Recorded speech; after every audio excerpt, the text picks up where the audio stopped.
November 13. కోపాన్ని నిజాయితీగా ఎదుర్కోండి. షికాగోలో జరిగే ప్రతి 35 మరణాల్లో ఒకటి హత్య. అంతేకాదు, ఇందులో అనేకం స్నేహితుల మధ్య, బంధువుల మధ్య ఆవేశ కారణంగా జరిగే నేరాలు అని నేను చదివాను. కోపం హత్యకు దారి తీస్తుంది అని కాదు యేసు చెప్పింది. కోపమే హత్య అని అన్నాడాయన. పాపం పట్ల పరిశుద్ధమైన కోపం అనేది ఉంది. మత్తయి 5వ అధ్యాయం 21 నుండి 26 వరకు.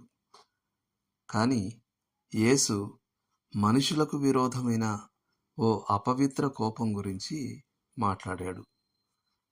కోపం అంతటి అవివేకమైంది. అది మనల్ని కట్టువారిగా చేయడానికి బదులు నిర్మూలించేవారిగా చేస్తుంది. అది మన స్వాతంత్ర్యాన్ని దోచుకుని మనల్ని బందీలుగా చేస్తుంది. ఎవరినైనా ద్వేషించడం మన హృదయాల్లో హత్య చేయడమే అవుతుంది. అంటే దీని అర్థం మనం ఎలాగూ పాపం ఇదివరకే చేశాం కనుక మనం వెళ్ళి మనం ద్వేషించే వారిని హత్య చేయాలని కాదు. స్పష్టమవుతున్నట్టే పాపపు మనోభావాలు పాపపు క్రియలకు సాకులు కావు.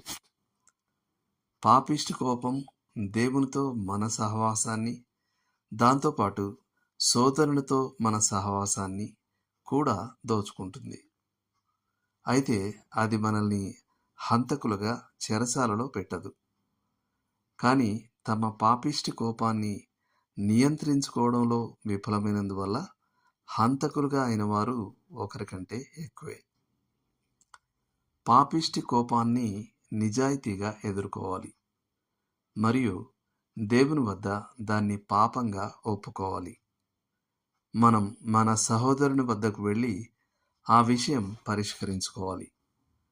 ఇంకా మనం ఆ పని త్వరగా చేయాలి.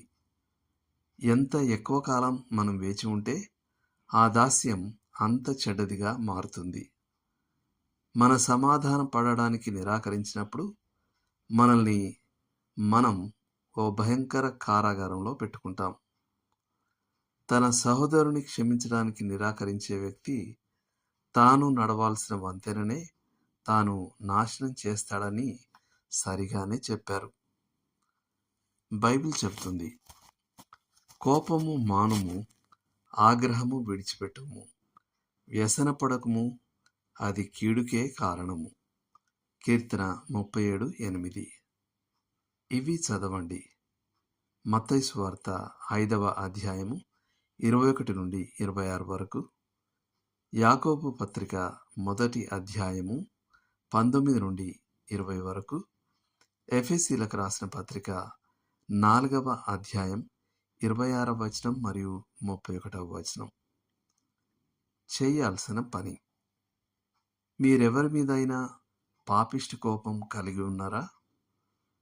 మత్తయి సువార్త 18వ అధ్యాయం 15 నుండి 20 వరకు గల వచనాల్లోని సలహాను ప్రార్థనాపూర్వకంగా పరిశీలించి విషయాన్ని పరిష్కరించుకోండి. దేవుడు మిమ్మును దీవించునుగాక. ఆమేన్.